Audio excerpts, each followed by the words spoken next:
नमस्कार, मैं श्वेता आपका मेरा हक मेरा देश न्यूज में स्वागत करती हूं। तो चलिए रुक करते हैं आज की प्रमुख खबर की ओर। कांग्रेस की जेब पर वार और सियासी मार, कमलनाथ के आने से बीजेपी को क्या फायदा? मध्य प्रदेश के पूर्व मुख्यमंत्री और कांग्रेस दिग्गज कमलनाथ के भारतीय जनता पार्टी में शामिल होने की संभावनाएं हैं।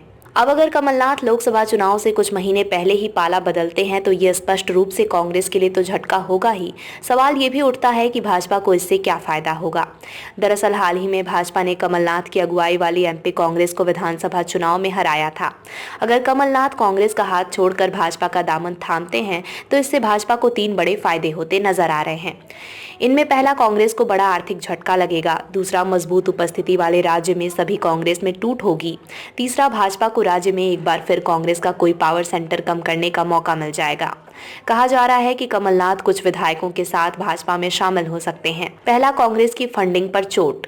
देश में तेजी से घटते सियासी ग्राफ के साथ कांग्रेस फंडिंग की कमी का भी सामना कर रही है। वहीं कमलनाथ को कांग्रेस के लिए फंड जुटाने वाला बड़ा सोर्स माना जाता है। इससे पहले कांग्रेस महाराष्ट्र में मिलिंद देवड़ा को गंवा कर भी इस तरह का झटका झेल चुकी है। दूसरा, मुख्यमंत्रियों को ही नहीं संभाल पा रही कांग्रेस। इंडियन एक्सप्रेस की एक रिपोर्ट में पार्टी के एक केंद्रीय नेता के हवाले से बताया गया है, पहला तो महाराष्ट्र के पूर्व मुख्यमंत्री अशोक चव्हाण की तरह उनकी एंट्री से संदेश साफ हो जाएगा कि कांग्रेस इतनी बुरी तरह से टूट रही है कि वो अपने पूर्व मुख्यमंत्रियों को भी नहीं बचा पा रही है। साथ ही इस फैसले से ये संदेश भी जाएगा कि भाजपा देश की सबसे बड़ी सियासी ताकत है जो अपने प्रतिद्वंदी से बहुत आगे है।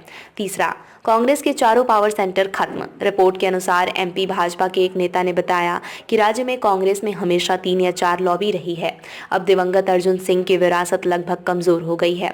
हिंदुत्व को लेकर बयानबाजी के चलते दिग्विजय सिंह भी हिंदुओं के बीच मजबूत छाप छोड़ने में असफल हैं, जबकि केंद्रीय मंत्री ज्योतिरादित्य सिंधिया पहले ही भाजपा में आकर 2020 में कांग्रेस की सरकार गिरा चुके हैं। अब अगर कमलनाथ भी कांग्रेस से विदा लेते हैं तो कांग्रेस के पास राज्य में कोई बड़ा क्षेत्रीय नेता नहीं रह जाएगा। खबरों में अब तक के लिए बस इतना ही।